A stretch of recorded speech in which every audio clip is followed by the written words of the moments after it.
तो दोस्तों स्वागत है आपका हमारे चैनल दक्ष अग्निहोत्री पे। मैं हूं नवनीत, ये है दक्ष, हम रखेंगे अपना पक्ष।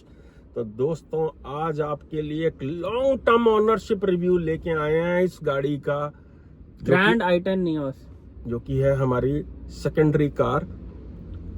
इसके 20,000 से प्लस चलने के बाद 20,000 किलोमीटर बहुत होते हैं यार, 9 महीने 10 महीने के अंदर 21,000 लगभग 21,000 किलोमीटर के बाद आपके लिए बहुत डिमांड आ रही थी कि यार अपनी i10 का ओनरशिप रिव्यू लेके आओ, तो ले आए हैं ओनरशिप रिव्यू। इसके अंदर प्रोज कॉन्स क्या है इस गाड़ी के पल्ले, सब कुछ बता देंगे थल्ले थल्ले। चल भाई शुरू हो जा। इसमें हम बात करेंगे पॉजिटिव, नेगेटिव एंड क्यों हमने ये गाड़ी ली इस प्राइस सेगमेंट पे, और कौन से ऑप्शन जो थे हमारे पास थे उनको छोड़ के हमने ये गाड़ी ली, उसके बारे में भी बात करेंगे। बिकॉज दोस्तों इस सेगमेंट, जिस सेगमेंट की ये गाड़ी है, इस सेगमेंट में बहुत सारे कस्टमर्स हैं, बहुत सारे कस्टमर कंफ्यूज्ड हैं कि i10 लें, जो है मारुति की तरफ जाएं, टाटा की तरफ जाएं, हमने ये गाड़ी क्यों ली, सारी बातें करेंगे। तो बिना किसी देरी के शुरू करते हैं गाड़ी के पॉजिटिव से।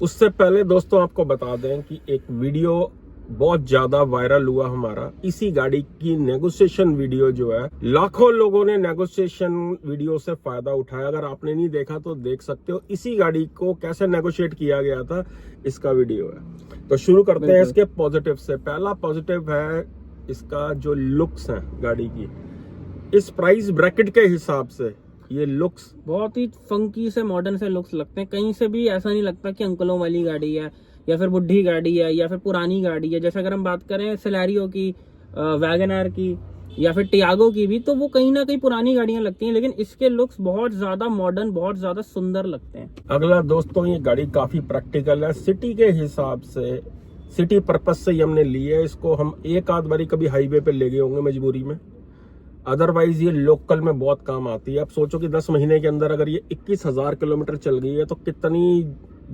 चलाई है, और ये पेट्रोल पर है पूरी। उससे पहले मैं लोगों को वीडियो में ये हम बता दें कि ये मॉडल कौन सा, ये i10 का बेस मॉडल है, एरा वेरिएंट है ये। लेकिन इसको देख लो बना क्या लिया। सारी बातें करेंगे कि क्या क्या काम करवाया, क्या क्या इसमें हो रखा है। लेकिन मैं बता दूं कि ये एरा वेरिएंट है और इसमें आफ्टर मार्केट सीएनजी इंस्टॉल्ड नहीं है, ये पेट्रोल गाड़ी है। पेट्रोल गाड़ी है। अगला दोस्तों इसका पॉजिटिव, इसका 1.2 engine, 4 cylinder naturally aspirated engine, जो कि i20 में भी आ रहा है, सेम इंजन सेम ट्यूनिंग के साथ। एक्स्टर में आ रहा, ऑरा में आ रहा, वेन्यू में आ रहा, सोनेट में आ रहा। सबसे सस्ता और इस गाड़ी के अंदर ये प्रोवाइड कर रही है हुंडई, इसके रिफाइनमेंट की वजह से ये लिया गया। इसका जो प्लेटफॉर्म है दोस्तों, K1 प्लेटफॉर्म वो आता है। अगर हम आपको बताएं कि हुंडई इस प्लेटफॉर्म पे और कौन कौन सी गाड़ियां बना रहा है, तो आप शायद हैरान हो जाओगे सुन के। किया की जो ब्रांड न्यू साइरोस गाड़ी आई है, जो 15-16 लाख रुपए का टॉप मॉडल बेच रहे हैं, उसमें भी सेम i10 वाला K1 प्लेटफॉर्म है। इवन किया कैरेंस में सेम i10 वाला K1 प्लेटफॉर्म है, जो 20-20, 21-21 लाख रुपए का ये बेच रहे हैं। सेम प्लेटफॉर्म जो है वो आपको i10 के बेस मॉडल या i10 में हर जो है मिलता है। अगला दोस्तों इसका पॉजिटिव, इसकी माइलेज सिटी के अंदर अगर पेट्रोल में 21,000 चलाई है तो आप समझो माइलेज है, तभी चलाई गई है। लॉन्ग रूट पे ये आराम से 18 से 20 की माइलेज जो है ये निकाल देती है।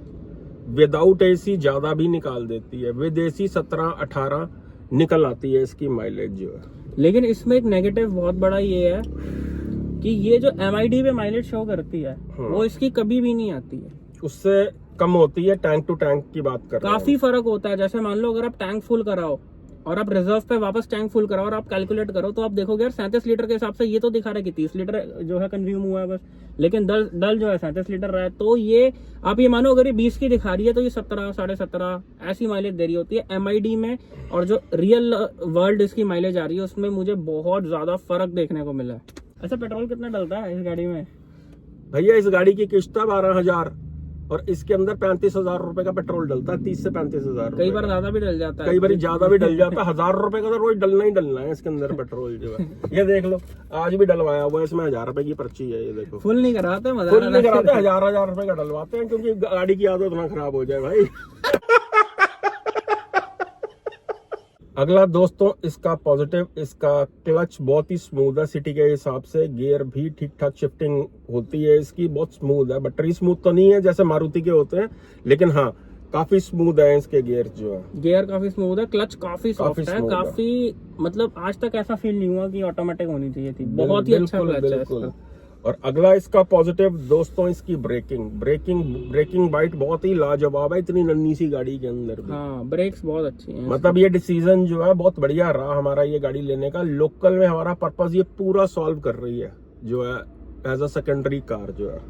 एक मैं बात बता दूं कि जैसे हमने बताया 21,000 चल चुके हैं, 21,000 में अभी तक इसके ब्रेक पैड और डिस्क चेंज नहीं हुआ है। एंड आज तक इस गाड़ी को चला के कहीं से भी ऐसा फील नहीं होता है कि ब्रेक्स इसकी वीक हैं। बहुत ही एक्सेलेंट ब्रेक लगती है। और ये बहुत ही शॉकिंग बात है कि इतने कम प्राइस सेगमेंट की गाड़ी में ब्रेकिंग इतनी अच्छी मिलना बहुत ही एक अनोखी बात है। बूट स्पेस ठीक ठाक है साइज के अकॉर्डिंग। अगर हमने तो खैर वूफर रखा हुआ है इसके अंदर डिक्की के देखो अंदर। हमने दोस्तों देखो, एक बात मैं आपको क्लियर कर दूं कि हमारा ये गाड़ी लेने का पर्पस कुछ और था, आपका पर्पस कुछ और होएगा। इसलिए हम आपके पर्पस से बात करते हैं कि हमने तो वूफर रखा हुआ है, लेकिन अगर आप सामान वगैरह रखो तो अगर आप ऑन पेपर बात करो तो XUV 3XO से ज्यादा बूट स्पेस आपको i10 की मिलती है। अब बात कर लेते हैं दोस्तों बेस मॉडल में फीचर्स कौन कौन से आते हैं। एक जो मिसिंग फीचर है इसके अंदर बेस मॉडल में वो है ट्रैक्शन कंट्रोल नहीं है इसके अंदर। हिल होल्ड असिस्ट नहीं आता। बाकी लगभग सेफ्टी फीचर सभी हैं इसमें। 6 एयरबैग्स स्टैंडर्ड है इसके अंदर। हाँ, इसमें स्टीयरिंग में भी आपको खैर वॉल्यूम कंट्रोल तो नहीं, लेकिन राइट साइड आपको कंट्रोल्स मिल जाते थे जो बेस मॉडल में आउट ऑफ द बॉक्स आ रहे थे। ये और एक और सबसे बड़ा पॉजिटिव कि इसमें आपको फ्लिप की यानी सेंटर लॉकिंग के साथ आपको मिलती है, जो कि मुझे तो भाई बहुत ज्यादा शॉकिंग लगा कि इस प्राइस रेंज में इस सेगमेंट में आपको फ्लिप की मिल रही है, सेंटर लॉकिंग। एक बारी चाबी दिखाओ इसकी। अभी तो हमने देखो इस पे कवर लगा रखा है, लेकिन ये देखो ये जो चाबी है ये हमने करवाई नहीं है, ये आ रही थी। हाँ, दूसरी चाबी इसकी देसी वाली है, लेकिन ये मुझे चीज काफी अच्छी लगी क्योंकि मारुति के बेस मॉडल गाड़ियों में आपको दोनों चाबियां जो है देसी मिलती हैं। अगला दोस्तों इसका पॉजिटिव, थर्ड गियर पे बहुत ही जबरदस्त पुल देती है 3000 RPM के ऊपर ये गाड़ी। हाँ, आपको कहीं से भी ये महसूस नहीं होगा कि भैया मैं अंडर पावर गाड़ी चला रहा हूँ। 4 सिलेंडर होने की वजह से सबसे बड़ा बेनिफिट ये है, तीसरे गियर पे आप रेड लाइट पे उठा दो, सेकंड गियर पे चलाते रहो, कोई फर्क नहीं पड़ता इंजन को, वाइब्रेशन नहीं है, बहुत कम है। और परफॉर्मेंस की बात करें तो अच्छी खासी हाई स्पीड स्टेबिलिटी है। वो भी बताएंगे कि स्टेबिलिटी के लिए हमने क्या किया, थोड़ा सा एक्स्ट्रा इसके अंदर, वो आगे आपको बताएंगे जो चेंजेस करवाए हैं इसके अंदर। आ जाते हैं दोस्तों इसकी मॉडिफिकेशन, क्या क्या करवाई है हमने। इंटीरियर से शुरुआत करते हैं, इसके बाद नेगेटिव्स की बात करेंगे कि नेगेटिव्स हमें क्या फील होते हैं। इसके स्टीयरिंग कंट्रोल लगवाए, इसके अंदर क्रूज कंट्रोल के साथ जो स्टीयरिंग कंट्रोल, वॉल्यूम कंट्रोल वो लगवाए गए, वर्किंग है सब। क्रूज कंट्रोल वो डमी नहीं है, वर्किंग है वो।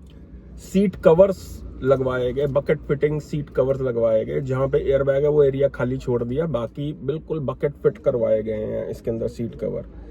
इसके अंदर डोर्स के अंदर डैम्पिंग करवाई गई। चारों दरवाजों में दोस्तों इसके जो है डैम्पिंग हो रखी है। आगे डबल शीट है, पीछे डबल शीट है। डैम्पिंग की डिक्की में नहीं हो रखी है बिकॉज डिक्की में नीड नहीं फील हुई। डैम्पिंग की वजह से क्या हुआ है कि गाड़ी के NVH लेवल काफी हद तक इंप्रूव हो गए हैं। साउंड क्वालिटी के लिए बेसिकली लगवाया हमने गया तो था बेसिकली क्योंकि हमने म्यूजिक इसका अपग्रेड करा था, उस पर भी अभी हम बात करेंगे। लेकिन क्या है कि इस सेगमेंट की जितनी भी गाड़ियां हैं किसी में भी NVH लेवल कोई बहुत अच्छे नहीं आते हैं बिकॉज प्राइस रेंज ऐसी है।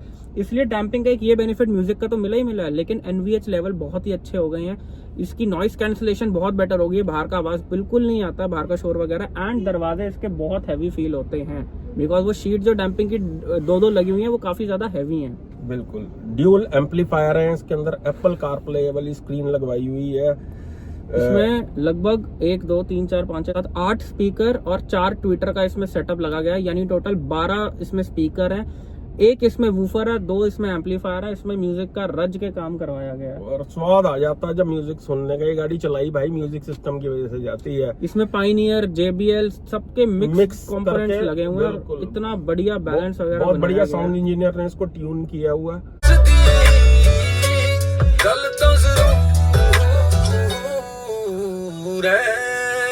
और लाजवाब क्वालिटी ये प्रोवाइड करता है। वुडन पार्सल ट्रे भी लगवाई है जो कि आती नहीं थी इसके अंदर। 7D मैट्स लगे हुए हैं।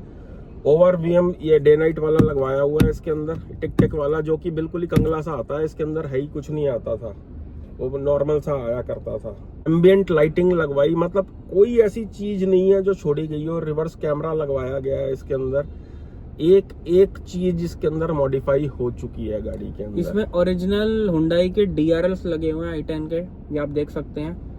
इसको भी बाद में हमने थोड़ा मॉडिफाई करके इसका कलर आप देख सकते हो कैसा सा हो गया। हाँ, इसमें हेडलाइट्स हमने अपग्रेड कर रखी है, वो कौन सी कंपनी की है वो तो याद नहीं। 240 वोट की हेडलाइट एलईडी लगवा रखा है। 240 की है। अलॉय व्हील जो है वो जैनमन हुंडई के लगवाए गए हैं। टायर अपग्रेड करा के 165 की जगह 185 लगवा दिया गया है इसमें, की स्टेबिलिटी इसकी बने। योकोहामा का इसके अंदर टायर अपग्रेड करा दिया गया। 13-14 हजार किलोमीटर चला ली थी, उसके बाद हमने टायर अपग्रेड कराया था, जो इसको स्टेबिलिटी नहीं आती थी। स्टेबिलिटी नहीं आती थी। और इसमें क्या है कि सियाट का टायर आता था, रोड नॉइज उसकी भी बहुत थी। जब से हमने टायर चेंज करवाए हैं तो जो थोड़ी बहुत बाहर की रोड नॉइज आती थी वो भी खत्म ही हो गई। एक तो डैम्पिंग काम कर रही है अपना, ऊपर से रोड नॉइज टायर चेंज होते ही एकदम बहुत ही बढ़िया काम हो गया। बल्कि इस पे जब हमने टायर अपग्रेड करवाए तो उसके बाद हमें अपनी दूसरी गाड़ी में भी चेंज करवाने पड़ गए, क्योंकि उसके अंदर टायर नॉइस आ रही थी बहुत ज्यादा। उसमें गुडियर के टायर लगे हुए थे गाड़ी में, बात है। उसके अंदर भी हमने टायर चेंज करवा दिए। क्रोम बीडिंग्स, क्रोम हैंडल्स, और गाड़ी को करवा दिया भाई ड्यूल टोन। आप ये देख सकते हो कि भाई क्या कंचा लुक निकल के आई है इसकी। बिल्कुल, कि ये ऐसी हेड टर्नर गाड़ी हो गई है कि जितनी भी मर्जी महंगी गाड़ी में बंदा जा रहा हो एक बार मुड़ के जरूर देखता है इस गाड़ी को, जैसी इसकी रोड प्रेजेंस बना दी गई है। इसको बनाया ऐसा दिया गया। और मैं एक बात बोलूंगा कि इस गाड़ी में काम करवाने में मजा बहुत आया। धीरे धीरे उसका रीजन क्या है कि बेस मॉडल था, इसमें कुछ भी नहीं हो रहा, कुछ भी नहीं हो रखा था। इट्स लाइक आपको एक खाली कैनवस दे रखा है, अपनी मर्जी से जो मर्जी बनाओ। दूसरी जो हमारी गाड़ी है भैया वो टॉप मॉडल है, उसके अंदर हमारे दिल में ही रह गई कि क्या ही करवाएं, उसके अंदर सब कुछ ही हुआ। लाइट्स इसकी टेल लाइट और हेडलाइट स्मोकी करवा दी गई हैं, जिससे लुक इनहेंस हो गई है गाड़ी। बिल्कुल। एक मैं बोलूंगा कि हेडलाइट स्मोकी करवाने की वजह से कहीं ना कहीं इसकी विजिबिलिटी काफी कम हुई है, लेकिन वो क्या है वो देखने में इतना सुंदर लगता है कि वो मन ही नहीं करता उतारने का। लेकिन दोस्तों क्योंकि हमने इसकी हेडलाइट अपग्रेड करा रखी है इसलिए वो मतलब उस पर फिल्म चढ़ने के बाद भी कोई बहुत ज्यादा फर्क नहीं आता। लेकिन अगर आप स्टॉक गाड़ी में फिल्म चढ़वा रहे हो तो फिर आपको लाइटें अपग्रेड करवानी पड़ेंगी, अदरवाइज बहुत ज्यादा कम लगने वाली है। मतलब कहने का मतलब ये है कि भैया जो कुछ हो सकता है ना गाड़ी के अंदर, जो कुछ वो करवाया गया, इसमें पूरा शौक पूरा किया गया। मतलब अगर सपोज कर लो कि कोई बंदा इसका बेस मॉडल लेके इतना काम करवाएगा तो लगभग 2.5-3 लाख रुपया लग जाएगा। बिल्कुल, इतना इसमें काम हुआ। हमारा तो खैर इतना नहीं लगा, लेकिन क्योंकि हमें पता है भैया कहाँ से चीज लगवानी है कहाँ से नहीं लगवानी। बिल्कुल। और एक चीज और लोग पूछना चाहते हैं कि आपने इतना काम कराया, आपकी वारंटी का क्या हिसाब किताब है? भैया वो तो देखो भगवान भरोसे ही है, वारंटी तो हमने तो सब कुछ ही छेड़ दिया गाड़ी का, एक इंजन को छोड़ के सब कुछ छिड़ चुका है इसमें। अगर ये टर्बो होती तो ट्यून भी हो चुकी होती। हाँ, लेकिन इस गाड़ी में इसमें cruise control, each and everything, दो एम्पलीफायर, इसमें सब कुछ लगा हुआ है। हेडलाइट अपग्रेड, DRL, ये वो। जब लास्ट सर्विस सेंटर गया तो वो कहते हैं कि जी आपने इसकी एक्सटेंडेड वारंटी ले लो आप। भाई मैंने कहा पहले देख लो वारंटी बची भी है कि नहीं है। कह रहे नहीं सर ऐसा कुछ नहीं करो, ऐसा कुछ नहीं होता। तो लेकिन हम रिकमेंड नहीं करेंगे कि इतनी ज्यादा छेड़ाखानी आप करवाओगे। ये तो देखो हमने अपने रिस्क पे कराया है। तो दोस्तों अगर आप बेस मॉडल लेते हो तो उसको अगर आप अपग्रेड करते हो तो हर बंदा ये सवाल पूछता है उनसे कि वारंटी वाइड होगी या नहीं होगी। देखो अगर तो आप डिसेंट सा मिनिमम सा काम करवाते हो तो आपकी वारंटी वाइड नहीं होगी। लेकिन अगर आपको भाई ओवर काम करवाना है, अगर आपको शौक पूरे करने हैं तो फिर शौक के आगे फिर आप ये मत ही देखना कि वारंटी वाइड होती है या नहीं होती, क्योंकि हमने तो इसी रिस्क पर काम करवाया कि अगर वाइड हो भी जाती है तो फर्क नहीं पड़ता। बाकी क्या पता ना भी हो रखी हो, लेकिन इतना मैटर नहीं करता है। बाकी इंजन से रिलेटेड कोई छेड़खानी नहीं है, कपलर टू कपलर सारा काम करवाया हुआ है। लेकिन हाँ, जैसे कि क्रूज कंट्रोल के लिए कई वायरिंग इन्होंने जोड़ी है, DRL के लिए वायरिंग जोड़ी गई है, तो वायरिंग डली है इसके अंदर, नो डाउट। बिल्कुल। अब दोस्तों आ जाते हैं इसके नेगेटिव्स पे। इसकी बड़ी तारीफें हो गई, अब नेगेटिव्स भी गिनवा देते हैं। मतलब हुंडई ने हाइट एडजस्टमेंट सीट की दे रखी है, ड्राइवर सीट की, लेकिन स्टीयरिंग ना ऊपर नीचे होता है, आगे बेस मॉडल में नहीं होता। आगे पीछे तो खैर वो टॉप मॉडल में भी नहीं होता, लेकिन बेस मॉडल में इसमें वो लीवर ही नहीं दे रखा जिससे ऊपर नीचे होता है। गरीबी में जीना कला है, हम सिखाएंगे तुम्हें, क्योंकि हम खानदानी गरीब हैं। तो वो बाय डिफॉल्ट सबसे नीचे सेट हो रखा है, तो गाड़ी में उतरते बैठते वो स्टीयरिंग जो है वो घुटने पे, टांगों पे अड़ता है वो। बिल्कुल। दूसरा, जैसा कि दक्ष ने पहले भी बताया कि इसकी MID जो है वो माइलेज प्रॉपर नहीं बताती है, गलत बताती है, झूठ दिखाती है। ये बहुत बड़ा नेगेटिव है। टैंक टू टैंक माइलेज नापने में पता चलती है, लेकिन हाँ माइलेज ठीक ठाक दे देती है गाड़ी, लेकिन जितनी ये दिखाती है उतनी माइलेज दे नहीं रही होती है। मैं बात बोलूंगा कि टायर अपग्रेड कराने के बाद से इसकी माइलेज भी ड्रॉप हुई है, लेकिन वो इतना फर्क नहीं पड़ता बिकॉज स्टेबिलिटी बहुत अच्छी हो गई है, गाड़ी चिपक के चलती है यार। इवन 1-2 बार हम हाईवे पे भी ले गए हैं इसको, टायर अपग्रेड होने के बाद लाजवाब चलती है, स्टेबिलिटी आती है, चिपक के चलती है, कभी फियर फैक्टर नहीं आता। माइलेज इतनी हुई है कि जहाँ पे ये 24 की दिखाती थी वहाँ पे 21-22 की दिखाती है, बस इतना फर्क आया है। एंड हाँ भाई, इसकी MID आपको पागल बनाती है। इसकी MID का बताऊँ क्या हिसाब है कि ये आपको बाय डिफॉल्ट जो माइलेज दे रही होती है उससे 2-3 पॉइंट ऊपर दिखाती है। बिल्कुल। ये तो ऐसा कि कोई मोटा आदमी वो वेट की मशीन पे चढ़ा है तो मशीन जो है वो 100 किलो की जगह 96 दिखा रही है कि बंदा खुश हो जाए कि मेरा वेट कम हो गया। तो ये आपके माइंडसेट के साथ खेल रही है हुंडई। आपको लगेगा कि गाड़ी ज्यादा माइलेज दे रही है, लेकिन असलियत में वो उतनी नहीं दे रही होती है। अगला दोस्तों इसका नेगेटिव, जब आप इसका एसी ऑन कर देते हो तो पावर लैग थोड़ा सा आ जाता है, ड्यू टू छोटा इंजन है। पावर लैग आता है उसमें। मतलब अगर आपको स्वाद लेना है तो बिना एसी के ज्यादा बेटर चलती है गाड़ी। मतलब जैसे अभी तो सर्दियों में चलाई है तो कोई फर्क नहीं पड़ा। सर्दियों में तो बहुत ही प्यारी चली है। हाँ। लेकिन एसी के साथ इसका पिकअप बहुत ज्यादा डेड सा हो जाता है। लेकिन उसका भी भैया एक इलाज हमने कर रखा है। इसके अंदर नॉर्मल पेट्रोल नहीं, हम 95 ऑक्टेन पेट्रोल डलवाते हैं, XP 95 या HP वालों का पावर। दोस्त बेकारी नहीं है अपन, बहुत पैसे है अपने पास। उससे बहुत ज्यादा परफॉर्मेंस में फर्क पड़ता है गाड़ी में, लैग खत्म हो जाता है गाड़ी। हालांकि लोग कहते हैं ये पेट्रोल जो है टर्बो इंजन में डलवाना चाहिए, लेकिन मेरे भाई अच्छा फ्यूल अच्छा होता है। अगर ये गाड़ी 20,700 किलोमीटर चली है तो इसमें से 20,000 किलोमीटर ये सिर्फ 95 ऑक्टेन पेट्रोल पे ही चली है। माइलेज भी अच्छी मिलती है, गाड़ी स्मूथ भी हो जाती है, लैग भी खत्म हो जाता है, इंजन के लिए भी अच्छा रहता है वो इंजन के लिए पेट्रोल। भी सही बात है। बाकी दोस्तों एक जो मेजर इसका नेगेटिव है वो है इसकी सेफ्टी रेटिंग। मतलब ये गाड़ी सिर्फ सिटी पर्पज के लिए बहुत बढ़िया है। ये गाड़ी आप ये मानो जहाँ पे काम बंदा स्कूटी चलाता है वहाँ पे हम ये गाड़ी चलाते हैं। हमने इस गाड़ी को यही सोच के लिया था। हाईवे के लिए हमारे पास दूसरी गाड़ी है, ये गाड़ी सिर्फ वहाँ चलती है जहाँ पे स्कूटी चलती है। ये बहुत लोकल में आसपास कहीं जाना है, आवारागर्दी कर लिया, ज्यादा राउंड मार लिया, सब्जी लेने चले गए, स्कूल चले गए, यहाँ चले गए, वहाँ चले गए, दैट्स इट। एक्चुअली दोस्तों अब हम बताते हैं हमने ये गाड़ी ली क्यों थी। जितने की ये गाड़ी पड़ी है ना, इसके कोई नेगेटिव है ही नहीं। बिल्कुल ऐसा कोई नेगेटिव है नहीं इसमें। चीज कितनी अच्छी है कितनी बुरी है ये उसके दाम पे डिपेंड करता है। हाँ। जितने की ये गाड़ी आई है, अगर दाम देखें तो काम बढ़िया है। बिल्कुल इतने में सेकंड हैंड गाड़ियां नहीं आती हैं। 6 लाख रुपए में एक अच्छी सेकंड हैंड गाड़ी नहीं आती है। इसीलिए हमने इस पे रज के उसके बाद काम कराया। आप इसकी लुक्स देख सकते हो कि कितनी हमने प्यारी इसकी प्रेजेंस बना रखी है गाड़ी की। और मैं एक चीज और बताऊंगा कि हुंडई की सर्विस भी बहुत ही बढ़िया लगी। हाँ, इसको हम पॉजिटिव में काउंट करेंगे। कंक्लूजन यही है कि हुंडई की जो सर्विस है लाजवाब है भैया। जमीन पे लेट के सर्विस देते हैं, और जरा सी आपने ये लोग ग्रुप बना देते हैं।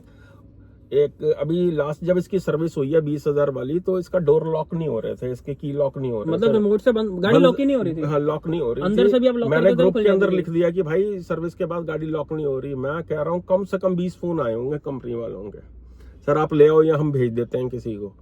वो भी इन्होंने सॉल्व किया। हुंडई की सर्विस भाई लाजवाब लगी है। थोड़ा सा अपर साइड रहती है इसकी सर्विस जो कॉस्ट है, क्योंकि इंजन ऑयल भी मल्टीग्रेड डलवाते हैं इसके अंदर। GW30 शेल का जो आता है वही डलवाते हैं सर्विस सेंटर से। इसके करेगा क्या इतने पैसों का? कश्ती बना के नाले में चलाऊंगा, तुझे क्या। गाड़ी को अच्छे से मेंटेन रखो यार, कुछ नहीं बिगड़ता गाड़ी का। मतलब अगर हम चाहें तो इस गाड़ी को आज बेच दें, चाहें तो हम 15 साल रखें, हमें कोई रिग्रेट नहीं है ये लेने के वसूल हो गई है एक तरह की। हमने बहुत वसूल कर लिया, बहुत मजे ले लिए, बहुत स्वाद लिया और बहुत अच्छा बना रखा गाड़ी को। दूसरा दोस्तों हैचबैक होने की वजह से काफी अच्छे ड्राइविंग डायनामिक्स हैं गाड़ी के जो है। स्टीयरिंग फीडबैक थोड़ा सा डिले जरूर आता है। देखो यार हम उस सेगमेंट से, ऊपर वाली सेगमेंट से इसको कंपेयर नहीं कर सकते गाड़ी को, क्योंकि जैसा कि मैंने बताया जो इसका दाम है उस हिसाब से काम बहुत बढ़िया कर रही है ये। बस सिटी पर्पस के लिए तो इसको सिटी पर्पस पे ही चलाया जाता है। अब हम बताते हैं कि हमने ये गाड़ी क्यों ली। हमारे ऑप्शन में और कौन सी गाड़ियां थी। देखो टियागो क्यों नहीं ली, इग्निस क्यों नहीं ली। देखो एक तो इसका रीजन ये है कि हम नेगोशिएट वाली वीडियो बना रहे थे, हमें रेट ऐसा मिला, हमने ले ली, और गाड़ी भी अच्छी थी। क्योंकि यही सेम इंजन जो है हुंडई अपनी 12 लाख की वेन्यू सोनेट तक प्रोवाइड करता है। ये प्लेटफॉर्म अपनी 22 लाख तक की किया कैरेंस में प्रोवाइड करता है। इग्निस ना लेने का रीजन एक तो ये था कि भाई एक तो लुक्स बहुत ही मतलब बुढ़ी सी गाड़ी लगती है वो, और उस पर मॉडिफिकेशन कराई हुई ना, पाप सा लगता है कि ये क्या करा दिया। नहीं मतलब अपनी अपनी पसंद है, सब्जेक्टिव है, अपने को पसंद नहीं थी सब।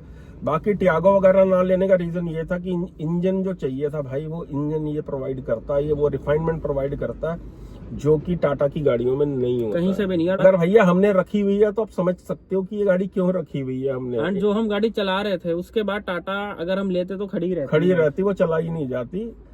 ये गाड़ी फिर हजम हो जाती ये हजम हो जाती है अपने प्राइस की वजह से। और दूसरा इसकी सुंदर लुक्स जो बना ली है ना भैया, ऐसी नहीं थी ये गाड़ी जैसी बना दी गई है। नहीं बना दी गई है। हमारा ऐसा कोई बजट का नहीं था कि हमारा बजट 6 लाख है, 10 लाख है, कुछ है। हम एक नेगोशिएशन वाली वीडियो बना रहे थे जिसमें हमने ये दिखाया था कि गाड़ी सस्ती कैसे मिलती है, जैसा कि हमने शुरू में भी बात करी। तो हुआ क्या, जब हम वो वीडियो बना रहे थे तो करते करते करते गाड़ी इतनी सस्ती हो गई, रेट इतना कम पड़ गया कि हमने सोचा ले ही लेते हैं गाड़ी को। लेने का कोई मूड था नहीं, लेकिन वो इतनी रीजनेबल पड़ गई कि हमने सोचा यार सिटी में सेकेंडरी कार से ले ही लेते हैं। आज की डेट में ये और भी सस्ती हो गई है, और भी सस्ती लोग ले रहे हैं, 5.5, 5.60, 5.70 की भी उठा रहे हैं लोग जो है। और सेकेंडरी यूज के लिए अगर प्राइमरी गाड़ी भी आपकी बजट कम है तो ये गाड़ी बिल्कुल उठाई जा सकती है। बिल्कुल। हमारा एक्सपीरियंस लाजवाब रहा है इस गाड़ी के साथ। लगभग 10 महीने चलाने के बाद मैं ये बोल सकता हूँ कि हमारा डिसीजन कतई गलत नहीं रहा। इस प्राइस रेंज में इससे बेटर गाड़ी और कोई अवेलेबल नहीं है। जो भी बंदा प्लान कर रहा है i10 वो बिल्कुल ले सकता है, और बेस मॉडल से ऊपर 9 लो तो बेटर है। हाँ। सब काम हो जाते हैं यार बाजार से। देखो क्रूज भी लग गया है इसके अंदर, सब कुछ तो लग चुका है गाड़ी के अंदर। तो दोस्तों यही थी आज की वीडियो। आई होप वीडियो आपको बहुत पसंद आई हो। लेकिन अगर अभी भी किसी गाड़ी में कंफ्यूज हो कि मैं i10 लूं, मैं इग्निस लूं, मैं ये लूं, मैं वो लूं, मैं कौन सी गाड़ी लूं, क्रेटा लूं, टाइगून लूं, एस्टर लूं, ग्रैंड विटारा, नहीं समझ आ रहा मैं कौन सी गाड़ी लूं, कौन सी नहीं लूं, तो ये नीचे हमारा व्हाट्सएप नंबर बना रहा है, मैं व्हाट्सएप पे कॉन्टैक्ट कर सकते हैं। और साथ ही साथ अगर नई गाड़ी ले रहे हो उसकी प्री डिलीवरी इंस्पेक्शन आप हम दोनों से करवाना चाहते हो तो दिल्ली एनसीआर में हम खुद भी एक्टिव है।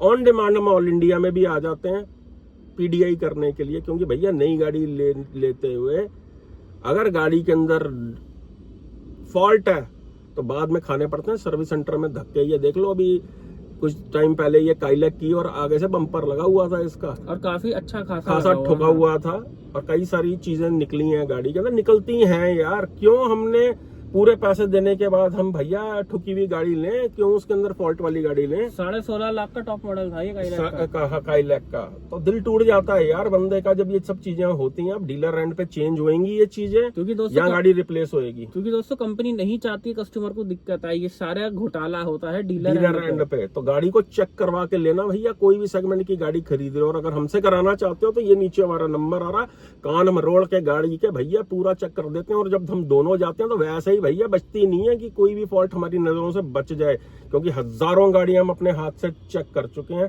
बिल्कुल।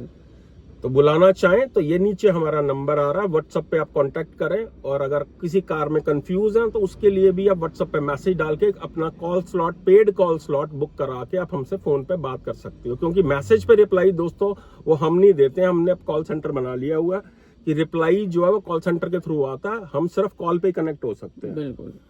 मिलते हैं नेक्स्ट वीडियो में। Thank you so much. और इसके बाद हमारे पास जो दूसरी गाड़ी है उसका भी ओनरशिप रिव्यू लाएंगे, क्योंकि वो भी हमने 2.25 साल में 54,000 यानी 54,000 किलोमीटर पेट्रोल किलर है भाई हम तो। भाई कमेंट करता कि आप गाड़ी में सोते हो क्या? हाँ 54,000 2 साल में वो चल गई है, 2.25 साल में 10 महीने के अंदर 21,000 ये चल गई है। तो दोस्तों यही थी आज की वीडियो। मिलते हैं नेक्स्ट वीडियो में। Thank you so very much. Love you all. जिंदे बसदे रहो, चक दो कम नूं।